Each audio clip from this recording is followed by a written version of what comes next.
விருதுநகர் மாவட்டம் சாத்தூர் தொகுதியில்தான் நின்று போட்டியிட தயாராக உள்ளதாக உதயநிதி ஸ்டாலின் பரபரப்பு பேச்சு. விருதுநகர் மாவட்டம் சாத்தூர் சட்டமன்ற தொகுதிக்குட்பட்ட திமுக நிர்வாகிகள் ஆலோசனைக் கூட்டம் சாத்தூரில் நடைபெற்றது. நிகழ்ச்சிக்கு அமைச்சர்கள் சாத்தூர் ராமச்சந்திரன், தங்கம் தென்னரசு, எம்எல்ஏக்கள் தங்கபாண்டியன், சீனிவாசன் உள்ளிட்டோர் கலந்து கொண்டனர். இதில் சிறப்பு அழைப்பாளராக துணை முதலமைச்சர் உதயநிதி ஸ்டாலின் கலந்து கொண்டு சிறப்புரையாற்றினார். அப்பொழுது அவர் கூறியதாவது: திமுக கட்சி ஆரம்பிக்கப்பட்டு 75 ஆண்டுகள் முடிவடைந்து விட்டது. இன்னும் கட்சி இளமையோடு, எழுச்சியோடும் புத்துணர்ச்சியுடனும் செயல்பட்டு வருகிறது. அதற்கு முழு காரணம் கட்சியின் தொண்டர்கள்தான் என்றார். மேலும் கட்சி தொடக்கத்திலிருந்து நேரு, ராஜாஜி, பக்தவச்சலம் உள்பட பல்வேறு தலைவர்களை எதிர்த்து போராடியது அனைவரும் டானாக இருந்தவர்கள். நாம் எதிர்த்த எல்லாமே டான் தான்.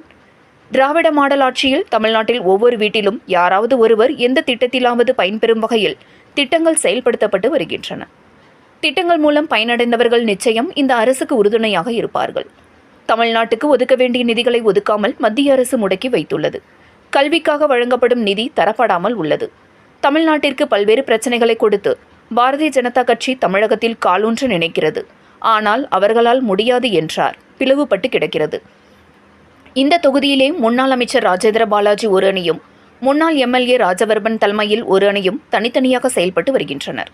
ஆகையால் அதிமுக சாத்தூரில் படுதோல்வி அடையும் என்றார். தென் மாவட்டத்தில் உள்ள ஏதாவது ஒரு தொகுதியில் நான் போட்டியிட வேண்டும் என நிர்வாகிகள் கோரிக்கை விடுத்துள்ளனர். எனக்காக அவர் பணம் கட்டினால் தலைவர் மு.க. ஸ்டாலின் அனுமதித்தால் சாத்தூர் தொகுதியில் போட்டியிட தயாராக இருக்கிறேன் என தெரிவித்தார்.